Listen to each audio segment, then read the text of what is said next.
강림절 마지막 주일입니다. 대림절 네 번째 주일, 여러분들과 함께 예배 드리고 또 온라인으로 함께 하시는 여러분들과 함께 예배 드리는 이것이 하나님의 은혜임을 고백하며 이 시간 예배로 깨어있는 이들 위해 특별한 하나님의 은혜와 은총이 함께 하시기를 주님의 이름으로 축복합니다. 성탄을 준비하는 자세라는 그런 제목으로 말씀 나눌 터인데, 오늘 우리가 드리는 이 예배는 이제 잠시 후에 있을 당회를 준비하는 그런 예배이기도 합니다. 당회 일부 예배 또 대림절 마지막 주일 예배를 겸하여서 드리는 이 예배 가운데에 말씀의 깨달음이 우리들에게 있기를 소망합니다. 오늘 본문 말씀은 세례 요한이 이스라엘 백성들에게 외치는 그러한 메시지입니다.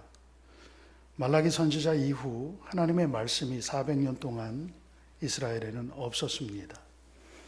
400년 만에 하나님의 말씀이 이 사가랴의 아들 요한에게 주어져서 요한이 광야에서 요단강 근처에서 외칩니다. 이사야서 40장에 있는 선지자의 말을 빌어와 그 이사야 선지자의 말씀을 통하여 온 이스라엘 백성들에게 주님의 길을 준비하라. 메시아 곧 주께서 오실 터이니 그 길을 곧게 하고 예비하라고 외칩니다. 이 세례 요한이 외친 오실 주님을 맞이할 준비란 회개였습니다. 회개를 통하여서 주님을 맞이하라는 그러한 메시지. 6절까지 읽었습니다만 그 이후에 이어지는 말씀을 보면 이미 도끼가 나무 뿌리마다 놓여져 있다. 그런 말씀이 주어집니다. 회개하지 아니하는 자들마다, 좋은 열매 맺지 아니하는 나무마다 다 베어서 찍혀서 불에 던져질 것이다.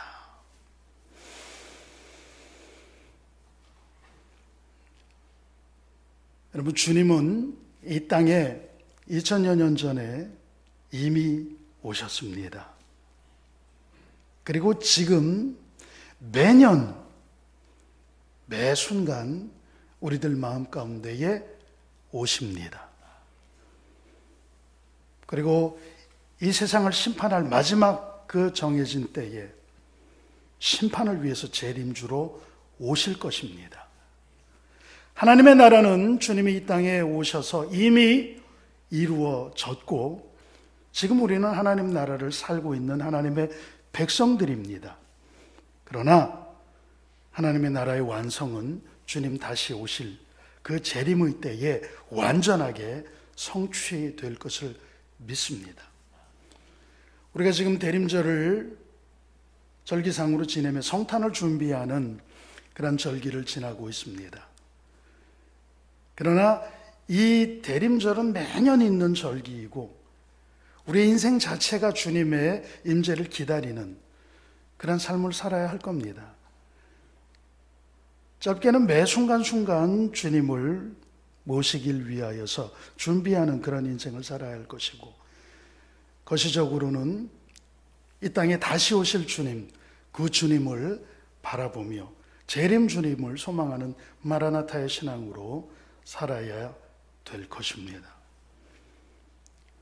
오늘 이 말씀을 우리가 함께 살펴보면서 과연 나는 주님의 오심을 준비하는 그런 삶을 살고 있는지, 주님의 오심과는 아무 상관없이 먹고 살기에 급해서 나 즐기기에 바빠서 주님과는 상관없는 삶을 살고 있지는 않은지 살펴보며 전하는 전화 듣는 여러분들이나 피차간에 은혜가 되었으면 좋겠습니다.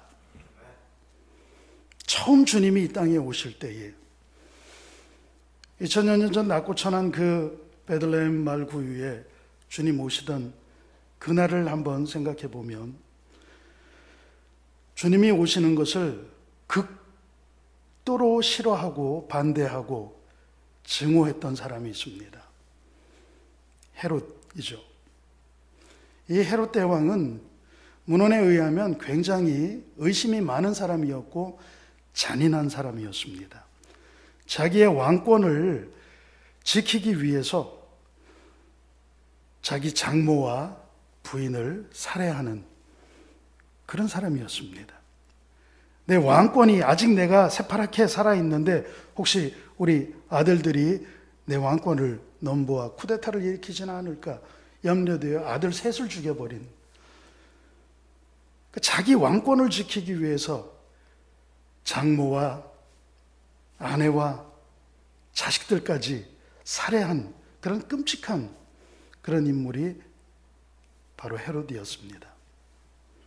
그런데 그러한 헤롯에게 동방에서 온 박사라는 이들이 오늘 왕으로 태어나신 이가 어디에 있느냐 하고 물을 때에 어떻겠습니까? 이 나라의 왕이 시퍼렇게 여기 이렇게 살아있는데 왕이 태어나다니 누가 감히 내 자리를 넘본단 말이냐. 그래서 결국 천사의 지시를 받아서 동방 박사들은 헤롯에게 주의 나심을 알리지 않고 장소를 알리지 않고 그냥 고국으로 돌아가고, 그 이후에 그 헤롯이 일으켰던 끔찍한 범죄, 어린 아이들을 다 죽여버렸습니다. 2살 아래의 남자아이들은 묻지도 않고 다 죽여버리는 끔찍한 일을 저질렀죠.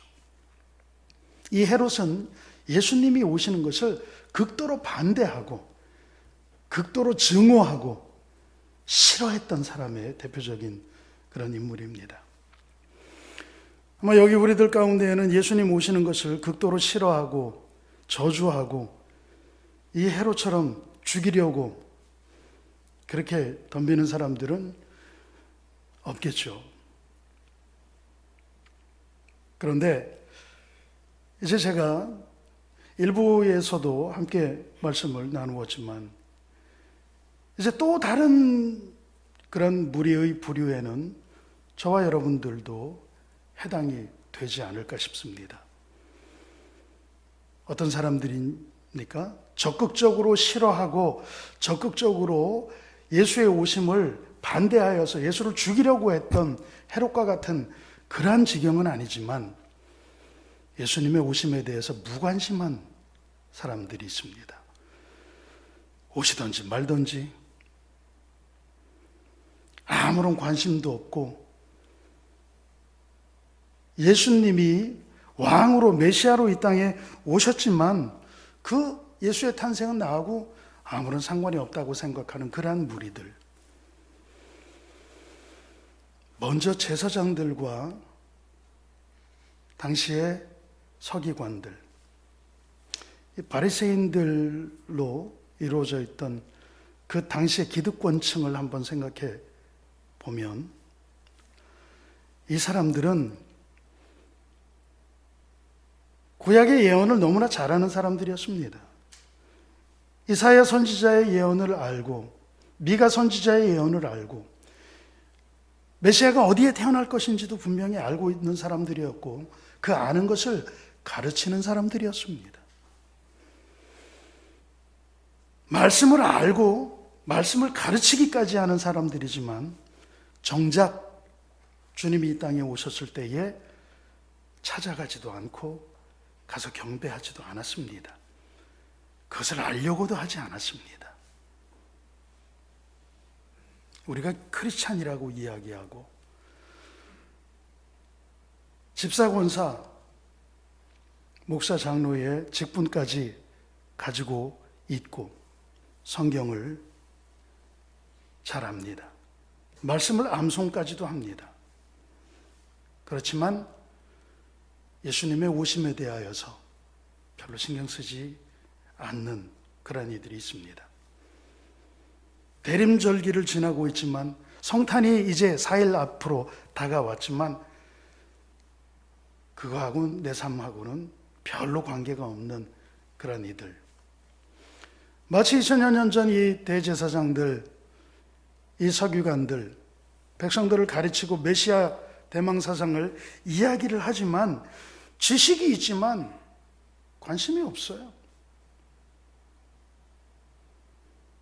왜 그렇습니까? 이 사람들은 너무나 세속화되어져 버렸습니다. 자신들이 살고 있는 세상 속에서 세상 속에 살지만 세상과 동화되지 않고 하나님 나라를 대망하며 말씀 붙들고 살아야 될 그런 사람들이지만 모양은 그리스도인이라고, 모양은 하나님의 백성이라고, 그런데 내용은 완전히 속된 사람들입니다. 입으로는 집사라고 하지만 여기 교리 장정에 보면 집사가 어떠해야 하는지, 우리가 법을 따져서 죄송합니다만 여기 사실 권사가 어떠해야 되는지 나옵니다. 그런데 그 집사가 마땅히 행하여야 할 일, 권사라면 이 정도 해야 되는 그런 것에는 관심 없습니다.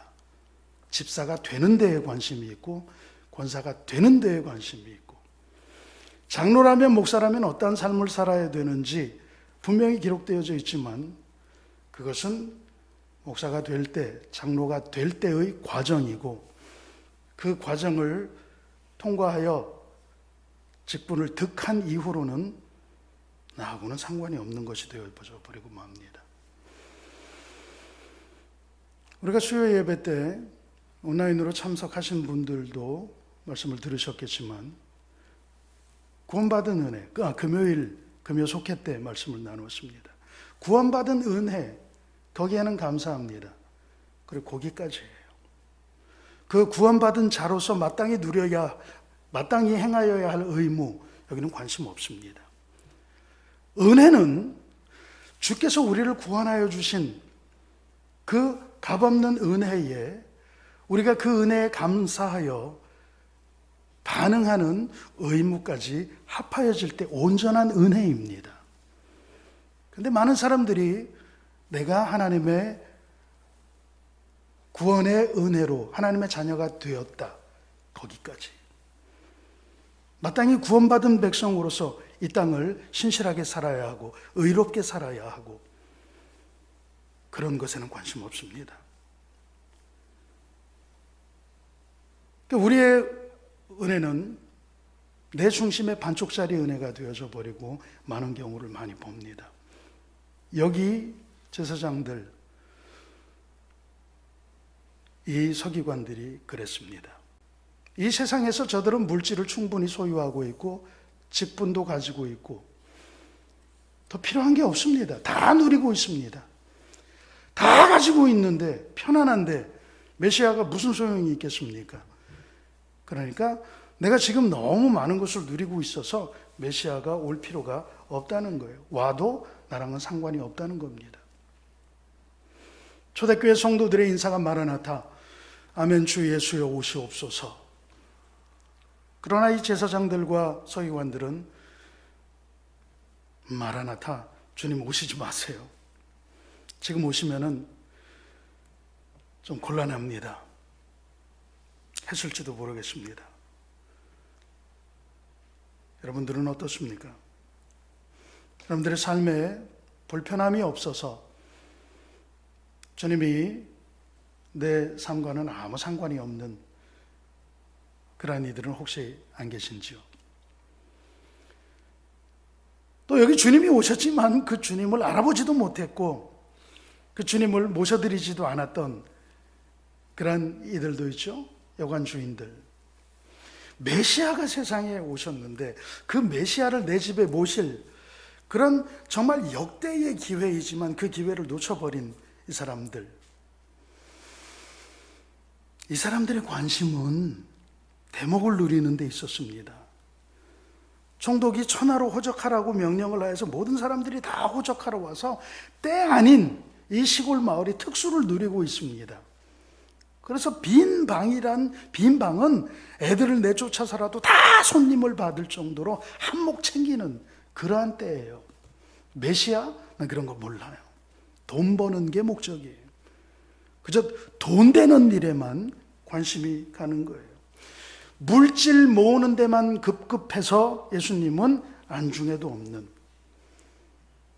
현대 그리스도인들, 그런 사람들에게도 그리스도인이라고 칭하여야 되는가 하는 의문이 있는 그런 사람들,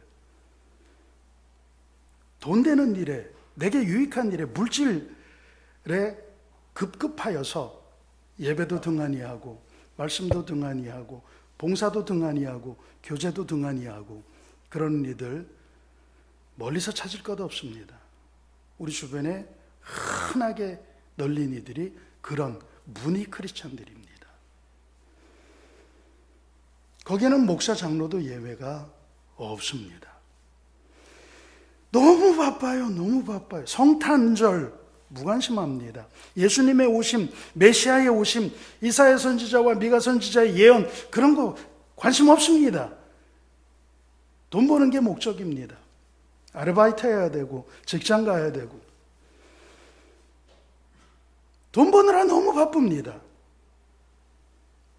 온전한 예배, 기도, 전도, 봉사 못해요.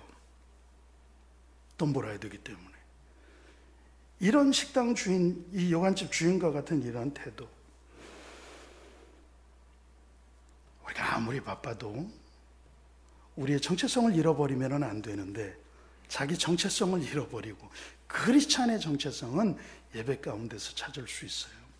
직분을 세울 때의 원칙이 있습니다. 이건 대한민국의 어느 교회나 원칙이, 그 사람이 예배를 소중하게 여기는가. 대부분의 교회가 공천을 하면은 그 공천받은 사람들 출석부를 쭉 갖다 놓습니다. 예배를 얼마나 참석을 했는가. 그 다음에 11조입니다. 온전하게 11조를, 이걸 많이 드리느냐 적게 드리느냐 물질의 양이 아닙니다. 절기연금은 얼마나 했는가. 그 다음에 새벽 기도를 하고 있는가. 지표적으로 보는 게 그런 것들입니다. 그런데 이 여관집 주인과 같은 태도를 가진 이들은 그런 거 못합니다. 바빠서요. 예수님이 오셨어도 그 예수님에 대하여서 응대하지 못합니다. 왜? 바빠서요. 손님들이 너무 많기 때문에 그 손님들을 대접하고 그 손님들에게 음식 팔아야 되고, 그래서 이 한때 한 몫을 챙겨야 되기 때문에요. 이런 이들에게, 전혀 성탄이 준비되어지지 않는 이런 이들에게 초림 예수님은 천대를 받았습니다. 살해의 위험을 당하였고 천한 말구 위에 놓임을 받는 그런 대접을 당하였고, 우리는 이래서는 안 됩니다. 오늘 이제 우리는 주님을 맞이할 준비를 정말 정과 성을 다하여서 그렇게 준비하여야 합니다. 처음 오셨던 주님은 그렇게 사람들이 그분을 맞을 준비도 하지도 않았고 알아보지도 못했고, 그래서 자기 욕심 차리느라고 그저 주님을 죽이려고 하고 주님을 한 대로다가 내몰고 그랬는지 모르지만, 오늘 우리는 이 예수 그리스도가 어떤 분이심을 이미 다 아는 분들입니다. 그런데도 지금도 주님을 그렇게 함부로 대하고 전혀 맞이할 준비하지 않는다면 그런 이들에게 무엇을 기대할 수가 있습니까? 여기에 바리새인들처럼 직분은 가지려고 하고 물질은 소유하려고 하고, 그리고 알고 있는 지식으로 다 알고 있고 그것을 가르치기까지 하지만, 그러나 삶 속에서는 주님과 나와는 상관이 없는, 삶의 열매가 하나도 없는 그러한 모습의 무늬 크리스찬으로만 살고 있을 수는 없습니다. 우리는 성탄을 준비하는 그런 삶을 살아야 되는데, 짧게는 말씀드린 것처럼 매년 오는 절기 속에서의 성탄이지만, 그러나 긴 안목으로 보면 완성될 성탄으로서 마지막 재림할 주님, 그 주님을 맞이할 준비를 우리는 해야 된다는 거죠. 첫 번째로 소망의 마음이 있어야 됩니다. 예수 그리스도를 소망하는 가운데에 바라는 그런 마음. 여러분들 성탄을 소망하며 기다립니까? 설레는 마음으로 성탄을 기다립니까? 주님 오시기를 그렇게 기다립니까? 감히 비교를 한다면 사랑의 원자탄이라고 별명 붙여졌던 손양원 목사님이 지은 찬송, 낮에나 밤에나 눈물 머금고 내 주님 오시기만 기다립니다. 들어보셨을 거예요. 낮에나 밤에나 눈물 머금고. 그 가사를 보시면 주님 오시기만을 소망하고 있는 그 마음이 철철하게 잘 녹아져 있어요. 이상한 구름 하나만 보아도, 하늘에 구름 하나만 이상한 모양으로 떠도 주님 재림하시는가 보다 깜짝 놀라서 주님 지금 오시나 하고 그 하늘을 바라보며 고개 들고. 우리의 삶에서 주님의 재림은 너무나 요원합니다. 주님의 재림을 소망하는 사람이 있을까 싶을 정도로 현대사회가 너무 풍족합니다. 너무 풍족합니다. 정말 주님 지금 오시면은 우리가 누리는 거 아까워서 주님 오시지 마세요, 더 있다가 오세요 할 정도로 이 시대의 풍요는 정말 필설로 어떻게 설명을 할 수 없어요. 그러니 주님을 소망하지 않습니다. 주님을 소망하지 않기 때문에 예배가 사모되지 않습니다. 사모하는 마음이 있다면, 여러분들 예배를 사모하고 예배가 돌아오기만을 기다리고,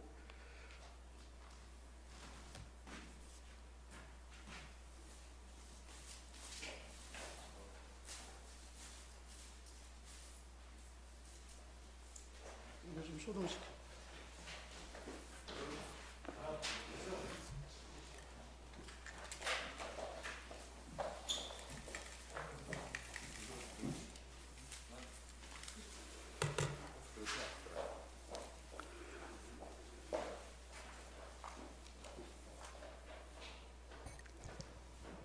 그 사모하는 마음 끝에 대하는 예배와 예배 사모함이 전혀 없고 일상의 바쁨과 일상의 분주함 가운데에 예배 시간이 돌아오면 또 예배야? 아이고 빨리 가야 되겠네. 늦을 수밖에 없어요. 우리 중심이 하나님 중심이면, 하나님을 사모하며 하나님을 예배하는 데에 집중되어져 있으면 예배를 빠지거나 예배를 거르거나 예배에 늦는다거나 이럴 수가 없습니다. 특별한 경우, 어쩌다가 특별한 경우가 생길 수는 물론 있죠. 그러나 늘 습관적으로 예배를 거르고 습관적으로 예배에 늦고 그럴 수는 없습니다. 멀기 때문에, 추워서, 모임이 있어서 우리가 예배를 거르는 그 이유를 한번 생각해 보세요. 심지어는 아르바이트 하러 가야 돼서 하나님 앞에 감히 참남되어 말을 할 수가 없을 그런 조건, 이유들이 얼마나 많은지요. 왕궁에 태어난 것도 아니고 마구간에 태어난, 사실 따지고 보면 이름도 없는 목수의 아들, 그 아들을 경배하고자 멀리 동방에서부터 그 수백 수천 리 길을 걸어서 온 동방 박사들, 그들은 메시아를 사모하며 별을 연구하며 그렇게 기다리다가 그 경배의 자리, 예배의 자리에 나왔습니다. 사모하는 마음이 마음속에 담겨져 있었어요. 여러분 주님을 사모합니까? 여러분들이 하나님께로부터 생명을 허락받았고 구원을, 영생을 허락받은 그러한 은혜를 받은 자로서 그 은혜를 주신 이에게 감사하는 그 최고의 표현은 예배를 정말 사모하며 그렇게 드리고 계십니까? 아니면 말라기 선지자의 이야기처럼 예배가 귀찮은 것이고 때워지는 것이고 그냥 보는 것이고 그렇습니까? 영과 진리로 우리는 예배하여야 합니다. 주님을 대할 때에 우리는 그렇게 주님을 대하여야 합니다. 그런 사모하는 마음이 없으면 우리는 주님 만날 수 없습니다. 두 번째로 빈 방이 있어야 합니다. 여기 사관에 누일 곳이 없었다. 돈 버느라고 손님들 받느라고 정작 만왕의 왕 대신 메시아가 오셨는데 그 메시아를 모실 방은 없었어요. 돈 벌 시간은 있어도 예배할 시간은 없습니다. TV 보고 친구 만날 시간은 있어도 예배 드릴 시간은 없습니다. 우리의 모습이지 않습니까? 여러분, 이사야 선지자의 그 외침, 그 말씀을 이어받아서 세례 요한이 요단 강가에서 목 베임을 받기 전까지 외쳤던 그 외침, 주의 오실 길을 준비하라, 주의 길을 예비하라. 손님을 맞이하면 여러분들 그대로 맞지 않잖아요. 우스갯소리로 신방 가면 목사님 신방 좀 자주 오십시오. 왜요? 목사님이 신방을 와야 집이 깨끗해집니다. 그런 소리 우스개로 듣습니다. 목사가 온다고 그래도 집에 막 청소하지 않아요? 주님이 오신다면 우리 마음의 방을, 주님이 거하실 우리 마음의 지성소를 깨끗하게 해야 되지 않겠습니까? 그것이 무엇입니까? 빈방이 무엇입니까? 정결한 영혼, 깨끗한 영혼, 정직한 심령입니다. 세례 요한이 외친 대로 회개하고 이전에 주님보다 세상을 더 귀히 여기고 주님을 소망하지 않고 세상 바쁨 때문에 하나님을 잊어버렸던 그런 마음들, 내 안에 물질적인 욕심, 탐심이 가득 차 있기 때문에 그래요. 이런 이야기를 하면 더러 그런 소리를 합니다. 목사님은 먹고 살만하니까 그렇죠. 아니요. 먹고 살만해서 하는 이야기가 아닙니다. 이것은 해야 할 이야기이기 때문에 어떠한 사정, 어떠한 형편 가운데서도 목사가 해야 할 말입니다. 그게 하나님의 말씀의 가르침이고요. 그런데 우리 안에 이 하나님이 계셔야 될 자리에 탐심이 들어가 있어요. 근심이 들어가 있어요. 염려가 들어가 있어요. 그런 것들이 꽉 차 있어서 주님 모실 곳이 없어요. 여러분들의 마음에 가득 차 있는 허탄한 생각들, 교만한 마음들, 탐욕들 다 내어버리고 정직한 영, 정결한 영으로 깨끗한 마음 되어서 주님을 모실 수 있는 그러한 깨끗한 빈방이 준비되어지기를 바랍니다. 심령이 깨끗한 자에게 주님이 찾아오셔요. 우리 안에 욕심이나 죄악이 있다면 완전하시고 온전하신 주님이 거기에 함께 거하실 수가 없어요. 탐심은 우상숭배니라 그랬는데요, 하나님보다도 탐욕이 더 우선돼서 그 자리에 탐욕이 들어와 있다면 하나님이 거기 같이 공존, 그럼 그건 하나님 아니에요. 하나님은 비어있는 심령, 마음이 가난한 자가 복이 있다고 그랬습니다. 여러분들 마음이 가난해지기를 축원합니다. 정직한 영혼이 새롭게 창조되어서 여러분들의 빈방으로 주님이 임하시기를 축원합니다. 그러기 위해서는 어떻게 합니까? 집이야 빗자루 들고 쓸고 청소기 돌리면 되지만 우리 마음의 영혼은 어떻게 깨끗하게 하겠습니까? 말씀과 기도로 온전해지고 깨끗해짐을 믿습니다. 지금 대림절 특별 새벽기도회가 진행되고 있습니다. 현장에 나와서 열심으로 참여하시는 분들도 계시고 온라인으로도 참여하는 분들도 계십니다. 방법은 문제되지 않습니다. 현장에 나오는 분들이 더 믿음이 좋고 그런 것도 아닙니다. 온라인으로 예배한다고 해서 믿음이 적고 그런 것도 아닙니다. 방법은 관계없습니다. 온라인으로 예배 참여하건 현장에서 예배를 참여하건 중요한 것은 그 마음입니다. 현장에 나와서 기도회를 드린다고 해도 마음은 콩밭에 가 있고 딴 생각하고 앉아 있고 의미 없습니다.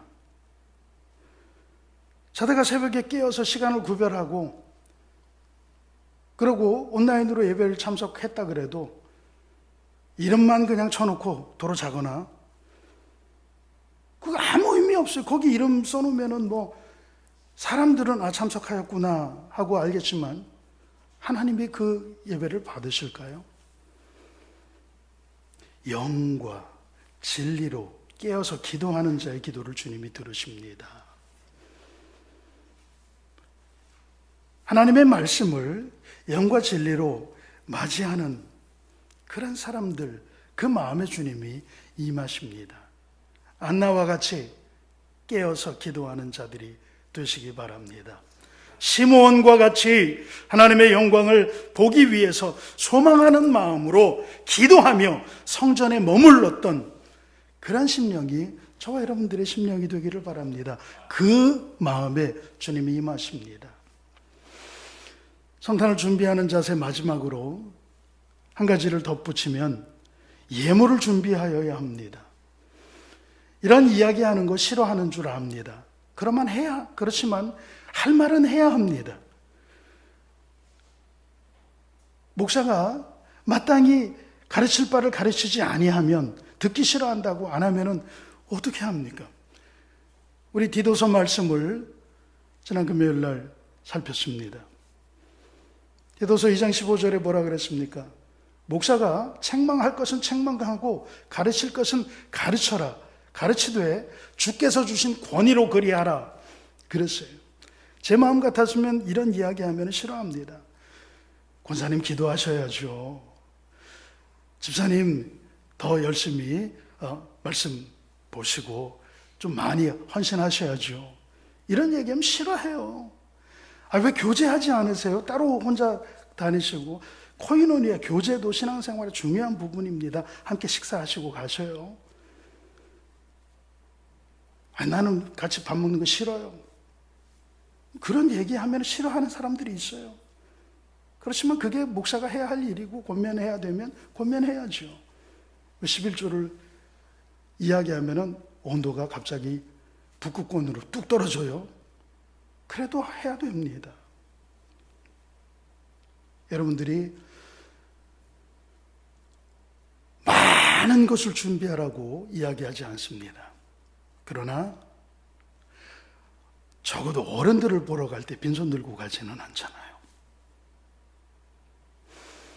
여러분, 만왕의 왕 되신 주님을 맞이하는데 집에서 그냥 맞습니까? 손님 맞이하려면 여러분 손님들 상 준비하지 않습니까? 대림절을 지나며 주님 모시기를 기다리는 우리가 무엇으로 준비하겠습니까? 예배를 준비하십시오. 기도를 준비하십시오. 여러분들의 마음에 빈 방을 준비하십시오. 사랑을 준비하십시오. 그러다 보면 자연스럽게 황금과 유향과 모략을 준비한 이 동방 박사들처럼, 이 사람들은 유대인들도 아니었습니다. 그러나 그분이 어떠한 분임을 아시기에, 기도하고 말씀을 연구하는 가운데에 그분이 어떤 분임을 아시기에 이 황금을 준비하고 유향을 준비하고 모략을 준비하면서 왕이신 분에게 예를 바치고 제사장으로 오시는 분에게 예를 바치고 대속의 죽음을 죽으실 주님의 죽음을 예비하는 그러한 모습을 보였습니다. 여러분, 죽음 가운데 우리를 살려주신 그 생명의 은인을 여러분들이 맞이하는데 그분을 어떻게 여러분들이 맞겠습니까? 빈손으로 맞이할 수 있습니까? 그럴 수 없습니다. 어떤 이는 주님을 예배할 때 2렙돈의 헌금을 드렸어요.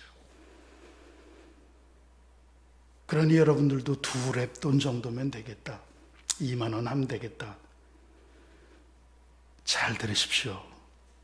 주께서 말씀하시기를 그 여인은 자기가 가진 바 생활비 전부를 드렸느니라.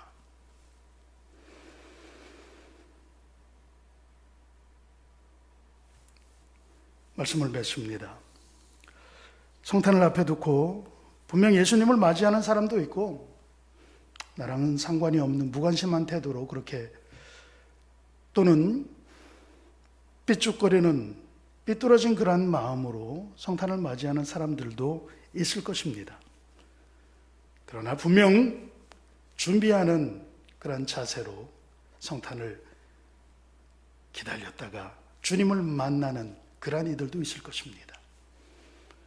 여러분들 가운데 이게 준비하여 주님을 맞이하는 그런 성탄이 되시기를 바라고 앞으로 주님 다시 오실 때 재림할 때에 그 주님을 또 잘 기름 준비한 지혜로운 처녀들처럼 잘 준비하였다가 그 주님을 만나서 영원한 천국의 기쁨을 누리는 그러한 주인공들이 여러분들이 다 되시기를 주의 이름으로 축원합니다.